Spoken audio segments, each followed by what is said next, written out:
Eletrólise, primeira parte, né? Vamos ver em que se fundamenta a eletrólise. A eletrólise funciona ao contrário da pilha. Enquanto a pilha ela é um processo espontâneo, a eletrólise é um processo forçado, não é um processo natural. Na pilha, uma reação química ela gera voltagem, corrente elétrica. Aí, na eletrólise, é a corrente elétrica que gera a reação química. Então, considere um eletrólito com a seguinte dissociação, né? A dissociação do eletrólito aqui, né? Então, ele está em uma cuba, né? Está dissolvido. E nessa cuba tem dois eletrodos metálicos, né, ligados aos terminais de um gerador. Ou seja, o gerador faz com que um dos polos seja negativo e outro seja positivo, né? Então, a minha dissociação do sal AB vai gerar o A mais 1 e o B menos 1, ou seja, gera um íon positivo e um íon negativo. O íon negativo, na eletrólise, ele vai ser atraído pelo polo positivo. Quando chega nesse polo positivo, ele vai ceder os seus elétrons numa oxidação, né? Ele vai perder elétrons. O fluxo de elétrons vai para o eletrodo negativo, né? O eletrodo negativo atrai os íons positivos e o íon positivo se descarrega ali. Então, na eletrólise, a gente tem a descarga tanto do positivo, do íon positivo, quanto do íon negativo. Então, eu vou gerar esses átomos no estado zero. Tanto o átomo que era o cátion, quanto o átomo que era o ânion, né? E esses íons, quando eles estão lá na solução, eles se dirigem para os eletrodos de carga oposta ao dele, né? O negativo vai para o positivo vai para o eletrodo negativo. Os ânions, ele está dizendo aqui, né, são atraídos pelo polo positivo, né? Porque eles são negativos. E o que acontece com esses ânions? Eles descarregam, ou seja, eles perdem os elétrons, né? E vão para o estado zero. Num processo que, devido à perda de elétrons, a gente chama de oxidação. Os cátions, eles vão ser atraídos. Quem são os cátions? São os positivos. Eles vão ser atraídos pelo polo negativo, né? Lá nesse polo negativo ele recebe elétron, vai se descarregar também e vai ficar com a carga zero, né? Ele era um cátion, foi para a carga zero, então ficou aí o processo caracterizado como uma redução. Então, como é que funciona a coisa? No ânodo acontece a oxidação, no cátodo acontece a redução. E o fluxo de elétrons vai, então, do ânodo para o cátodo. Então, o que é o ânodo? Ele é a fonte de elétrons e o cátodo vai receber os elétrons que o ânodo está fornecendo, né?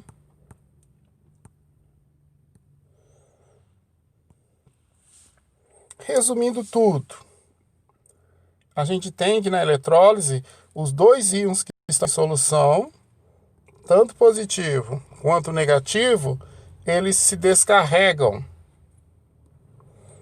O que é negativo se descarrega perdendo o elétron, o que é positivo descarrega recebendo o elétron, né? Então, o ânodo, ele é a fonte dos elétrons, ele transfere os elétrons para o cátodo, né? Que vai receber esses elétrons. Então, o ânodo, por receber os ânions, ele atrai os ânions, ele é o polo positivo. O cátodo, por atrair os íons positivos, os cátions, né? Ele vai ser o polo negativo. Então, no ânodo ocorre a oxidação, no cátodo acontece a redução. Então, considere essas duas semi-reações que a gente tem aí, que é a redução do sódio metálico, de cátion mais 1 para 0, né? Substância sem carga. E eu tenho aqui o potencial dessa semi-reação. Considere aqui a redução do cloro. O cloro está indo do estado 0 para o estado -1, então é uma redução, e está aqui o potencial dela. O que a gente nota?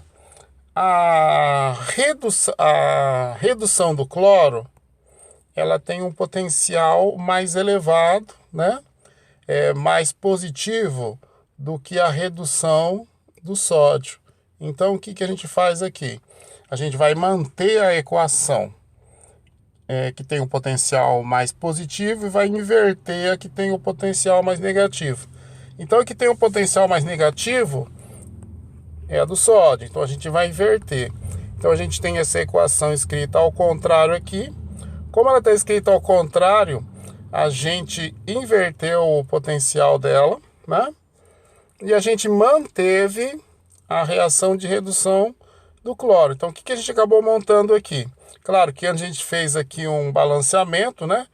Porque como eu gero 2 de Cl-, eu vou precisar de 2 de sódio para fazer essa redução. Então, está balanceada essa equação. E aqui a gente tem a equação global. Agora, quando a gente faz as contas aqui dos potenciais, o que a gente conclui? Que é um potencial bem alto, né? E positivo. Positivo, potencial, quer dizer que isso é uma pilha. E a pilha é um processo espontâneo. Então, o que eu obteria aqui? O Cl-1 e o Na+1. Mas vamos pensar que eu quisesse que essa reação acontecesse ao contrário.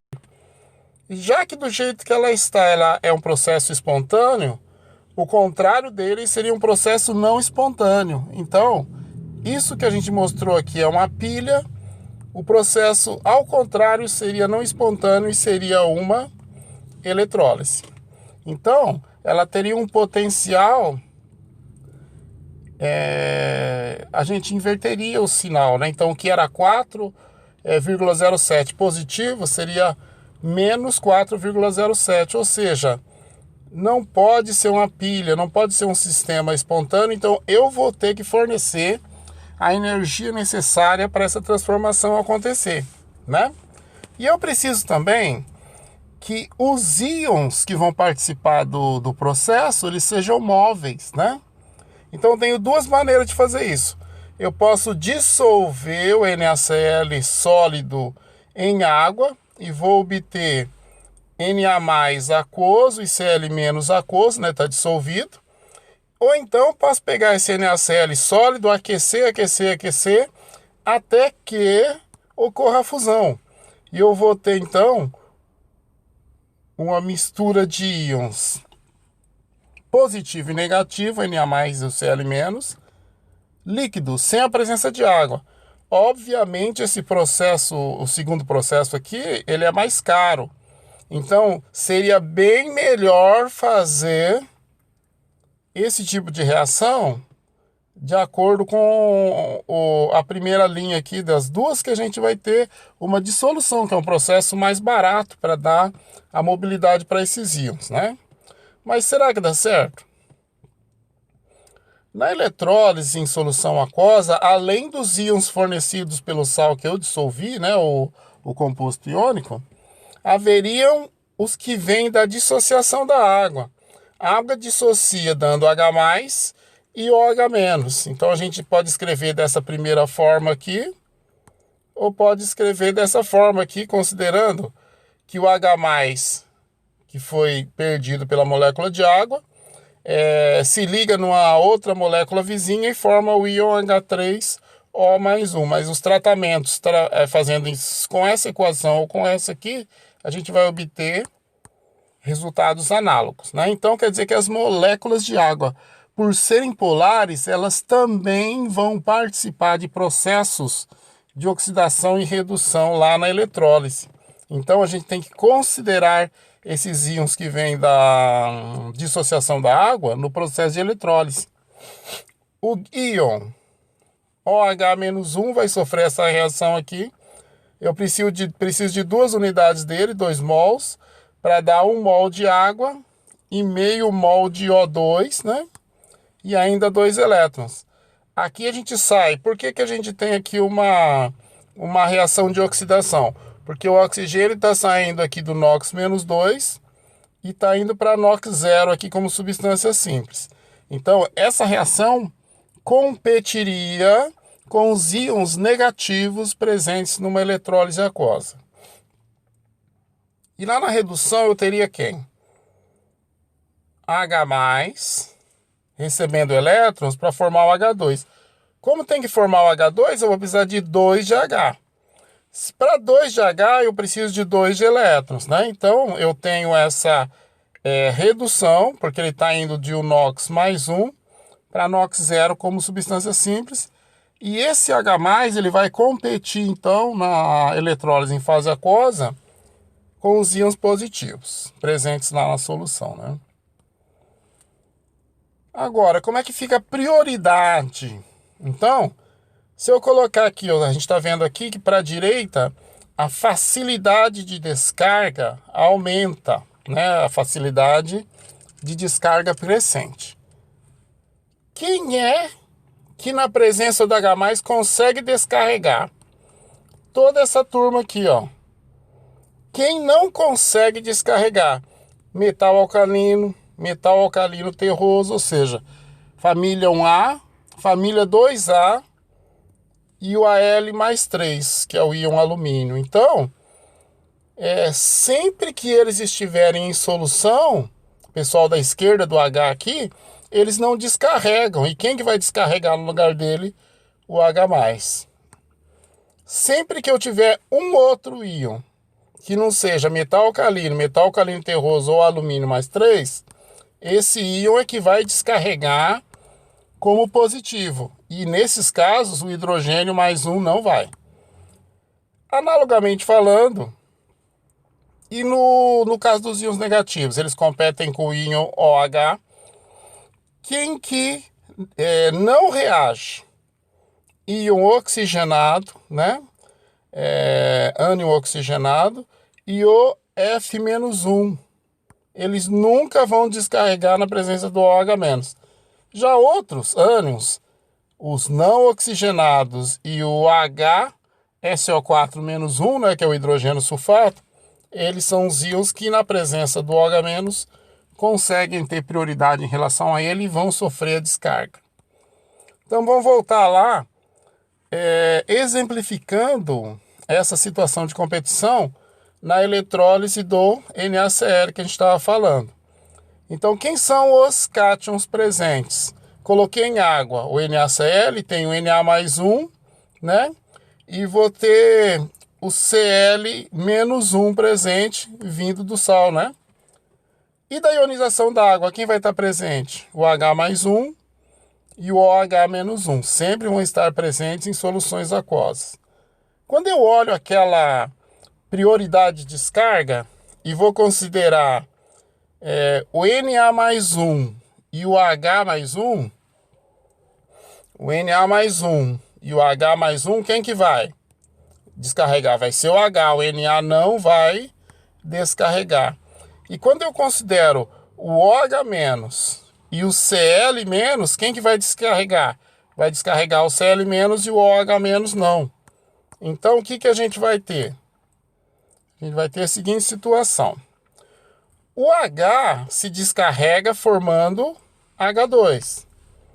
O Cl- se descarrega formando Cl2, né? Então, ele vai fornecer aqui, tá faltando colocar aqui os dois elétrons que ele fornece, né? Então, a gente corta elétron com elétron.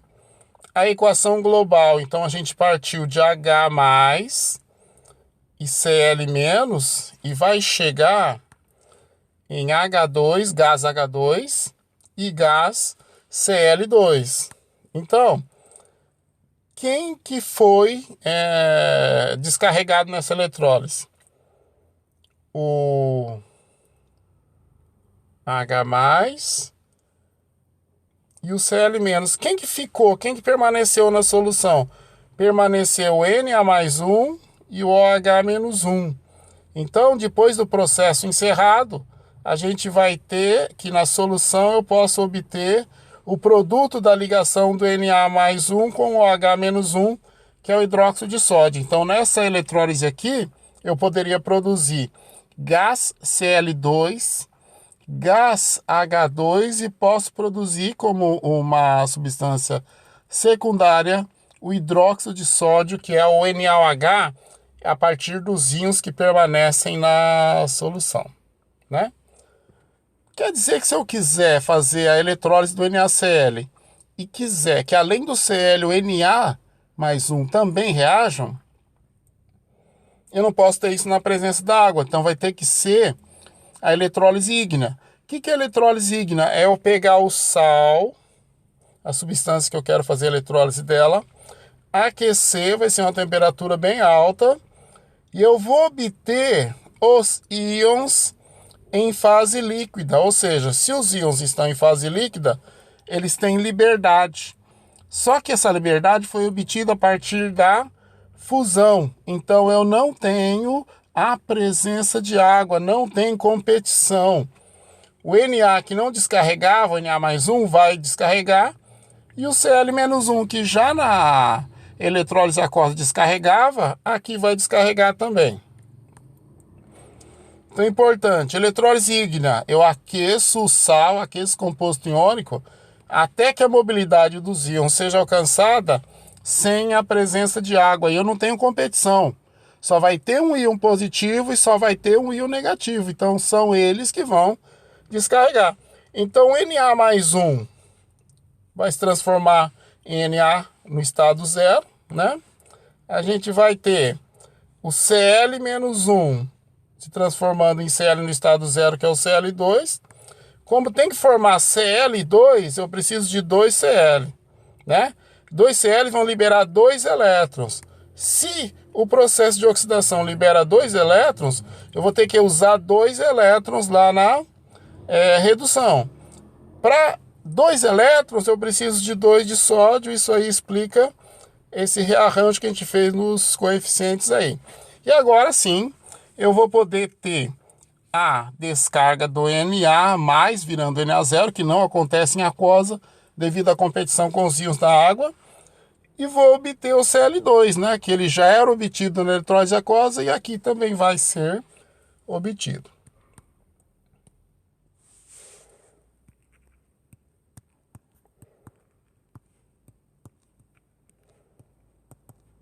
Ok?